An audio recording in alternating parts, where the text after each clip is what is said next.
ইয়াউমিল মাউউদ, কিয়ামত দিবসের কসম, যেই দিন আমি আল্লাহ বিচার করব, যেই দিন মানুষ নারী পুরুষ উলঙ্গ অবস্থায় আবার দাঁড়াবে। যাদেরকে আমি প্রথমবার জীবন দিছিলাম, দ্বিতীয়বার আমি তাদেরকে আবার জীবন দিব। পুনরায় তারা উলঙ্গ অবস্থায় হাসরের মাঠে দাঁড়াবে। সেখানে আমি মিজানের পাল্লা দিয়া আমল নামাগুলি তাদের মাপ নিব। যাদের ঈমানের পাওয়ার থাকবে, আল্লাহ বলেন আমি আল্লাহ ওয়াদা দিলাম, ইন্নাল্লাযীনা আমানু ওয়া আমিলুস সালিহাতি কানাত লাহুম জান্নাতুল ফিরদাউসি নুজুলা। ওয়াদা দিলাম ঈমান আর আমলের যাদের বাড়ি হবে জান্নাতুল ফিরদাউসের মেহমান বানায়া দিব। আমার যুবক ভাইরা, এই যে ঘটনাগুলি আমার আল্লাহ শুনাইছে সূরা বুরুজের ভিতরে, নির্যাতিত মুসলমানদেরকে আয় জালেম যেইভাবে মুমিন বান্দা মুমিন বান্দীদেরকে আগুন দিয়া পোড়াইছে, আল্লাহ রাব্বুল আলামিন সূরা বুরুজ নাজিল করে সাহাবায়ে কেরামদেরকে সান্ত্বনা দিল। যেই সময় সাহাবায়ে কেরামদেরকে নির্যাতন শুরু হয়েছে, কালেমার দাওয়াত জগৎ যখন রাসূল 3 বছর গোপনে দাওয়াত দিছে, এরপরে গোপনে দাওয়াত দেওয়ার পর রাসূল প্রকাশ্যে দাওয়াত দেওয়া শুরু করলো। যেই মাত্র প্রকাশ্যে দাওয়াত দিল রে, তখন আবু জাহেল আবু লাহাব একত্রিত হইয়া মুসলমানদের উপরে নির্যাতন শুরু করে দিল। এত নির্যাতন কোন সাহাবীদেরকে জ্বলন্ত কয়লার মধ্যে শোয়া রাখছে, বুকের মধ্যে পাথর দিয়া রাখছে গো। জ্বলন্ত কয়লার মধ্যে কি শুয়া থাকা যায়? চামড়া গলে গেছে, গর্ত হয়ে গেছে।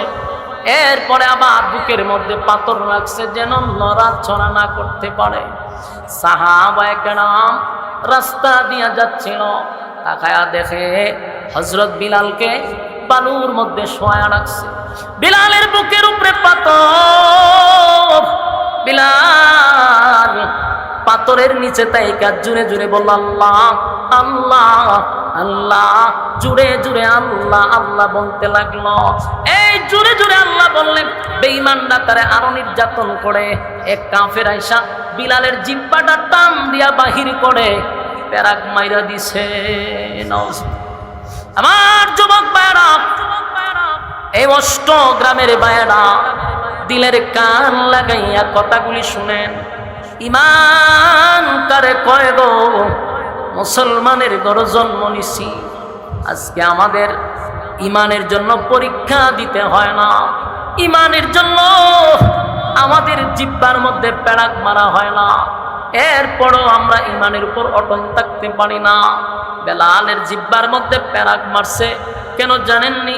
শুধু আল্লাহর নামটা জুড়ে নেওয়ার কারণে। সাহাবায়ে কেরামরা বেলালকে বলল, বেলাল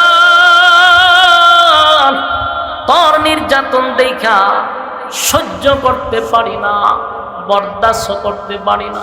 বেলাল রে, তুই আস্তে আস্তে মনে মনে মালিকের নাম জপ, তৈলেই তো তারা পেরাক মারবে না, নির্যাতনের স্টিম রোলার তোর উপরে চাপাবে না। বেলাল রে বুঝাইয়া তারা চলে গেল। কিন্তু প্রতিদিনের মতো বেলাল এত জুড়ে জুড়ে আল্লাহর নাম নেয় রে। কাফের বেঈমানরা আল্লাহর নাম জুড়ে নিলে সহ্য করতে পারে না, তাই তারা তার উপর আরো নির্যাতন করে। একদিন, 2 দিন, 3 দিন সাহাবীরা তারে নিষেধ করলো। একদিন বলল, বেলাল এত করে বুঝাইলাম, তোর নির্যাতন যে আমরা বরদাস্ত করতে পারি না। বেলাল রে, তোর বুকের উপর পাথর সরাইবার ক্ষমতাও আমাদের নাই বেলাল। কিন্তু আমরা না বললাম, মালিকরে আস্তে ডাকলেও শোনে, মালিকরে জুড়ে ডাকলেও শোনে। আস্তে আস্তে ডাক, মালিক তো তোর ডাক শুনবে। কেন জুড়ে জুড়ে ডাকস? যার কারণে তারা ক্ষিপ্ত হয়, মারে। তোর মার দেখলে আমরা সহ্য করতে পারি না রে বেলাল। আমাদের দিকে তাকাইয়া মালিকরে আস্তে আস্তে ডাক। বেলাল বলে, সাহাবীরা রে, আমি তো মানুষ, আমার আঘাত করলে তোমার ব্যথা লাগে। আমি মানুষ, আমার আঘাত করলে আমারও ব্যথা লাগে, আমারে মারলে আমারও ব্যথা লাগে। আমি আর তো সহ্য করতে পারি না। এই যে মরুভূমির প্রচন্ড এক গরমের মধ্যে আমার শোয়া রাখলো, আমি লড়তে পারি না, আমার বুকের উপরে পাথরটা উড়ায় রাখছে, আমার জিহ্বা নাড়াইতে পারি না, পেরাক ঢোকায় রাখছে। আমি মানুষ, আমার কষ্ট হয়, রক্তে মাংসে আমি একটা মানুষ, নির্যাতন আমি সহ্য করতে পারি না। তাই আমি জুড়ে জুড়ে আমার মালিকের নাম নেই, আমার মালিকের নামের মধ্যে আমি এত মজা পাই। আমি যখন আল্লাহ আল্লাহ বলে ডাকি রে, আমার এই নামের মধ্যে আমি মজা পাই। তাই আমার উপরে এত নির্যাতন হয়, আমি আমার নির্যাতনের কথাটাই ভুলে যাই, আমার মালিকের নামের স্বাদের কাছে চিৎকার দেয়া কোন সুবহান। একটা জবান বন্ধ রাখবেন না, বলুন আল্লাহু আকবার। আরো জোরে কোন আল্লাহু আকবার। এই ইমানের আওয়াজ দিয়ে বলুন আল্লাহু আকবার। আল্লাহর নবীর সাহাবীরা ইমানের জন্য নির্যাতন সহ্য করছে। এমনকি খাব্বাবরেও মারছে, বেলালরেও মারছে, আম্মারকেও মারছে, সুমাইয়ার শাহাদাত বরণ করলো। একের পর এক নির্যাতনের স্টিম রুলার চাপায়া দিছে যুবক ভাইরা। কিন্তু একটা মুহূর্তের জন্য তারা ঈমান ছাড়ে নাই। আর আমরা 5 টাকার কাছে ঈমান বিক্রি করে দেই। যেই রাজনীতির কারণে আজকে ঈমানটারে বিক্রি করতেছেন, যাই না রাখেন, এই দুনিয়া চিরস্থায়ী নয়। একটা চেয়ারের জন্য, একটা পদের জন্য জীবনটারে বরবাদ করেন, তাস করে ইসলামের বিরুদ্ধে একটা কথা বলে ফেলেন, একবারও চিন্তা করলেন না এই দুনিয়া ক্ষণস্থায়ী, এই দুনিয়া চিরস্থায়ী না, এই দুনিয়ার শুরু আছে, শেষ আছে। ঈমানটাতে দিয়া দিলাম, পরকালের জীবন যার শুরু আছে রে, তার কোনো শেষ নাই। বাস্তব না বাস্তব? হ্যাঁ, তার কোনো শেষ নাই। তাই আমি আপনাদের কাছে বলবো, আমার ঈমান আগে না রাজনীতি আগে? কথা হয় না। আমার ঈমান আগে। ঈমান নিয়ে উল্টা পাল্টা চলবে না, কথা হয় না। কত ভাবে যে এখন আমাদের মধ্যে ডাইভার্ট করতেছে। সারা বাংলাদেশে টুপিওয়ালারা আরে এক হইতে দেয় না, কথা হয় না দি? সারা বাংলাদেশে টুপিওয়ালারা এক হইতে দেয় না। যদি বাংলাদেশে টুপিওয়ালা এক হয়ে যাইতো, খুদার কসম এই বাংলাদেশে ইসলাম কায়েম হতো। দেয় না এক হইতে, কারণ কোটি কোটি টাকা মাঝখানে ডালতেছে। মোল্লারা যেন এক না হয়, কথা হয় না দি? দেখেন না, একটু স্লিপ হইলই 10 মোল্লায় যেতে ধরে। একজন যদি একটা ভুল করে 10 জনের সাপ দিয়া ধরে। ওরে ভাই রে, ভুল করছে যদি যে তওবা করে সেটা দে, খামরা খামরি কইরা মানুষকে হাসায়া তো লাভ নাই। আমার কথা আপনারা বুঝেননি না? গুরুস্থান আইছি আমি, লক্ষণ তো এরকম। আপনারা যেরকম শ্রোতা, যেরকম ওয়াজ এরকম, আপনারা লক্ষণ যেরকম, আজকে আমার অবস্থা এরকম। আওয়াজ আপনারা একবারই নেই। কথা বুঝছেন নি? আমার কিতা বুঝলাম? অপরাধ যদি একজন করে, ছাড় দেওয়ার মন মানসিকতা থাকতে হবে। আমরা মাইকে যে শ্বাস টানে, মানুষ মারবে না, বুঝছেন? মানুষ মারবে না। আপনি এনায় চিল্লাই দেখেন, এইভাবে যদি হয়তো কেমন যান বাইরে করে নিতেছেন আপনি, অবস্থা খুব খারাপ। সম্মানিত শুধু বলুন, যদি আমরা এক হইতে চাই, ঐক্যের ক্ষেত্রে ছাড় লাগবে। ঐক্য হইতে গেলে ছাড় দেওয়ার দরকার আছে নি? ছাড় দিতে হবে। একজন একটা ভুল করছে, ক্ষমা চাইলে তারা মাফ করে দেন, ছাড় দেন ভাই। খামরা খামরি কইরা ঐক্য হওয়া যাবে না। এই যে না সোশ্যাল মিডিয়াতে এখন কি চলতেছে, ভয়াবহ এক পরিস্থিতি। এক বক্তা উনি বলছে যে রাসূলকে সাংবাদিক বলছে। এই কথাটা আমরা কি মাইনা নিছি? এটা মানার কথা না। রাসূলের শানে এটা চরম পর্যায়ের এক বেয়াদবি। কিন্তু উনি বলছে যে আমি ক্ষমা চাইছি, তাহাজ্জুদ করে মাফ চাইছি। তাহলে শেষ না? একটা মানুষ যখন আল্লাহর কাছে ক্ষমা চায় তো শেষ। ও না, আপনি তার গাঁজা ঘুর বানা নিছে, গাঞ্জা বলে খায়। এই যদি অবস্থা হয়, তাহলে আমাদের পরিণতি কি? এক হওয়ার জায়গা তার আছে? গাঞ্জা বলে খায়, বানা নিছে বেটারে কাফের। একদল তারা গাঞ্জা খাওয়াইতেছে, একদল কাফের বানা নিতেছে। ওরে বাপরে বাপ, বাপরে বাপ। ছাড় দেওয়ার মন মানসিকতা থাকা দরকার। যেই লোকটার ব্যাপারে বিতর্কিত হয়েছে একটা বার একটু চিন্তা করেন, 3টা বছর সে জেল কাটছে। কয়টা বছর? তার উপরে যেই পরিমাণ নির্যাতন হয়েছে, যারা সমালোচনা করতেছি আমরা সেই নির্যাতনের শিকার হই নাই। এটা আমরা মাথা রাখতে। বড় বড় মোটকা লাগাইয়া মন্তব্য করা যায়, জেল তো খাটি নাই, 3 বছর রিমান্ডে আমরা থাকি নাই, তাই আমাদের মুখ দিয়ে সমালোচনা বাহির হয়। 3 বছরে তার উপরে যেই পরিমাণ নির্যাতন হয়েছে এটা তো আমরার উপরে হয় নাই। আল্লামা বাবনগরী রহমতুল্লাহ আলাইহির বক্তব্য শুনেন নাই? ওনারে জেলখানায় কি করছে? বাতের ওষুধ দিতে দিতে জালেমরা ওনাকে দুনিয়া থেকে বিদায় করছে। বাবনগরীর বয়স সেরকম হয় নাই, বার্ধক্যে পৌঁছে নাই, এর আগে ওনারা শেষ করে দিছে।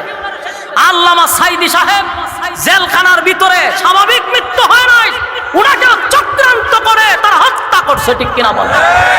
আমাদের প্রত্যেকটা আলেমদেরকে যারা জেল কাটছে, ইবনে শাইখুল হাদিস সহ অতীতে যারা জেলখানায় ছিল তাদের উপরে কি পরিমাণ নির্যাতন হয়েছে কল্পনাও করতে পারবেন না। তাই তারা ভুল করলে, তারা যদি হয় আমরা তওবা করছি মাফ করে দেন, সমালোচনা করেন না। তাদের উপরে অত্যাচার হয়েছে, তাদের উপরে জুলুম হয়েছে, মাথা ঠিক নাই। ওই যে আমরা ফিরছি হুজুর, এই উদ্দুসুরু ছেলেটারেও কিন্তু কম নির্যাতন করছে না, উল্টা পাল্টা করে আমরাও দেখছি। কিন্তু তার হাতে বেরি, তার পায়ে বেরি, যেই নির্যাতনটা সহ্য করছে আমি করি নাই। আমি সমালোচনা তো করতে পারবো, আমি তো মারি খাই নাই। আমার শরীর স্বাস্থ্য বালা, ফেট অত বড়, আমার খাওয়ান ঠিক আছে, ঘুম ঠিক আছে, তো সুতরাং আমার তো সমালোচনা বাইরিব, সমালোচনা করতে পারবো আমি। নির্যাতন সহ্য করলে ফেট এত বড় হওয়ার কথা না। সাবধান, আমরা সার দেওয়া শিখি। আমরা চাই ঐক্য হইতে, ঐক্যের ক্ষেত্রে আমরা সার দেই, কামরা কামড়ি বাদ দেন। একটা লোক যদি করে দিছে মাফ করে দেন। মানুষকে হাসায়েন না, মানুষকে তামসা দেখায়েন না। আজকে টুপিওয়ালা সব এক হয়ে গেলে আমাদের উপরে আঙ্গুল তুল্লা তাকাইবার কেউ ছিল না। আফসুস আর আফসুস, একটা চেয়ারের জন্য আমি মৌলবী পর্যন্ত ইমান নষ্ট করতেছি। অথচ ইমান হাসরের মাঠে যদি যাররা পরিমাণ লয়ে যাইতে পারেন, তাও কোনোদিন জান্নাতের গ্রাণ পাবেন। বলুন কতটুক গেলে জান্নাতের গ্রাণ পাওয়া যাবে? আর যদি একবারই লইয়া না যেতে পারেন, ভয়াবহ অবস্থা শুরু হবে। আল্লাহ বলেন, আমিনু কামা আমানান নাস, ঈমান আনো তাদের মতো, ওই মানুষদের মতো যারা ঈমান দিয়া দেখায়া গেছে। যুবক ভাইরা, আম্মার রে তারা মার সামনে, সন্তানের সামনে মারে উলঙ্গ করছে, মার লজ্জাস্থানে বর্ষা দিয়ে আঘাত করছে, এরপরেও তারা ঈমান ছাড়ে নাই, ঈমান দিয়া দেখায়া গেছে। আমরা যারা শিখ, আজকের থেকেই ওয়াদাটা অন্তত করেন যে আমরা সব ছাড় দিতে পারি, কিন্তু ঈমানের ক্ষেত্রে কোনো ছাড় আমাদের কাছে হবে না। ঠিক না বলেন? ঈমানের ক্ষেত্রে কোনো ছাড় নাই, আর সব বিষয়ে আমরা ঐক্য হব ইনশাআল্লাহ। আমরা ছোটখাটো বিষয় ছাড় দিয়া দেই, মৌলিক ঈমানের ক্ষেত্রে আমরা সবাই এক। ঠিক কিনা বলেন? আগামীর বাংলাদেশ হবে ইসলামের বাংলাদেশ। ঠিক কিনা বলেন? আগামীর বাংলাদেশ হবে আলেম উলামাদের বাংলাদেশ। ঠিক কিনা? আজকাল পরশু হোক, আসবে রে বিজয়, একদিন আসবে রে বিজয়। আজকাল পরশু হোক, আসবে রে বিজয়, একদিন আসবে রে বিজয়। কালেমার সঙ্গিন হাতে নিয়ে বাদার সাগর পাড়ি দিয়ে, কালেমার সঙ্গিন হাতে নিয়ে বাদার সাগর পাড়ি দিয়ে এগিয়ে যাব নেই কু ভয়। আজকাল পরশু হোক, আসবে রে বিজয়, একদিন আসবে রে বিজয়। আপনারা আওয়াজ কম, এলে আপনার কাছে গুরুস্থানে কি মানছে সঙ্গীত দেয়নি? আওয়াজ দিতিব তো, আওয়াজ দিবেন তো ইনশাআল্লাহ। আজকাল পরশু হোক, আসবে রে বিজয়, একদিন আসবে রে বিজয়। আজকাল পরশু হোক, আসবে রে বিজয়, একদিন আসবে রে বিজয়। আমাদের এই পথ চলা থামবে না কোনো দিন, আমাদের এই পথ চলা থামবে না কোনো দিন। এভাবেই একদিন উঠবে বেঝে আমাদের বিজয় বিন, যতই বাধা আসুক না, কখনো পিছু হাঁটবো না, যতই বাধায় আসুক না, কখনো পিছু হাঁটবো না। আমরা মুজাহিদ অকুত ভয়, আজ কাল পরশু হোক আসবে রে বিজয়, একদিন আসবে রে বিজয়। ঠিক কিনা? মিছিলে আর মিছিলে সকলের ঢেকে যাই, এই পৃথিবীর আর কোথাও এই মিছিলের তুলনা নাই। মিছিলে আর মিছিলে সকলের ঢেকে যাই, এই পৃথিবীর আর কোথাও এই মিছিলের তুলনা নাই। আল্লাহু আকবার ধ্বনি দিয়ে আল কোরআনকে হাতে নিয়ে, আল্লাহু আকবার ধ্বনি দিয়ে আল কোরআনকে হাতে নিয়ে এগিয়ে যাব নেই কো ভয়, আজ কাল পরশু হোক আসবে রে বিজয়, একদিন আসবে রে বিজয়। আজ কাল পরশু হোক আসবে রে বিজয়, একদিন আসবে রে বিজয়। কালেমার সঙ্গিন হাতে নিয়ে বাদার সাগর পাড়ি দিয়ে, কালেমার সঙ্গিন হাতে নিয়ে বাদার সাগর পাড়ি দিয়ে এগিয়ে যাব নেই কো ভয়, আজ কাল পরশু হোক আসবে রে বিজয়, একদিন আসবে রে বিজয়। আজ কাল পরশু হোক আসবে রে বিজয়, একদিন আসবে রে বিজয়। ঠিক কিনা বলেন? বিজয় আসতে গেলে ঐক্য হতে হবে, ঠিক কিনা? কারা কারা ঐক্যের সাথে একমত হাত তুলে বলেন লিল্লাহে তাকবীর, লিল্লাহে তাকবীর। হাত তুলে রাখেন, বলেন সবাই ঐক্যের পক্ষে রাজি আছেন তো ইনশাআল্লাহ? আমার পিছনে একটা মসজিদ নির্মাণ করা হচ্ছে, মসজিদের উদ্যোগেই মাহফিল। আপনারা এই মসজিদে যতটুক পারেন শরীক হওয়ার নিয়তে পকেটে হাত ঢোকান, যতটুক পারেন মসজিদ নির্মাণের উদ্দেশ্যে, মসজিদের এই উদ্যোগে মাহফিল যতটুক পারেন পকেটে হাত ঢোকান, সবাই শরীক থাকবেন ইনশাআল্লাহ। জলদি করেন, জলদি, কেউ খালি হাতে যাবেন না, কেউ খালি হাতে যাবেন না। আমি অত্যন্ত খুশি যে আপনারা মোনাজাত পর্যন্ত বলছিলেন থাকবেন, একটা মানুষ উঠেন নাই। আল্লাহ তাআলা আপনাদের দুনিয়া আখিরাতের ইজ্জত দান করুক, আমিন। হে রুমাল লয়ে যান, ভিতরে ঢুকেন, এদিকে ঢুকেন না গা, জলদি করেন, জলদি। মসজিদের জন্য যতটুকু পারেন আপনারা শরীক থাকার চেষ্টা করবেন। আলহামদুলিল্লাহ, আপনাদের এই কমিটির অনেক মানুষও তারা অক্লান্ত পরিশ্রম করে যাচ্ছে। বিশেষ করে এই অষ্টগ্রাম উত্তরপাড়া আদর্শ মসজিদ ও যুবক বৃন্দের উদ্যোগে আজকের এই মাহফিল, এই যুবকদের অক্লান্ত পরিশ্রম, এই সুন্দর আয়োজন। ইনশাআল্লাহ আপনাদের জন্য আগামী বছরও তারা সিদ্ধান্ত নিচ্ছে এর থেকে আরো বড় সড়ো করে মাহফিল করানোর চেষ্টা তারা চালাইতেছে ইনশাআল্লাহ। আপনারা খুশি না বেজা? আল্লাহ তাআলা এই মাহফিলটাকে কবুল করুক, আমিন।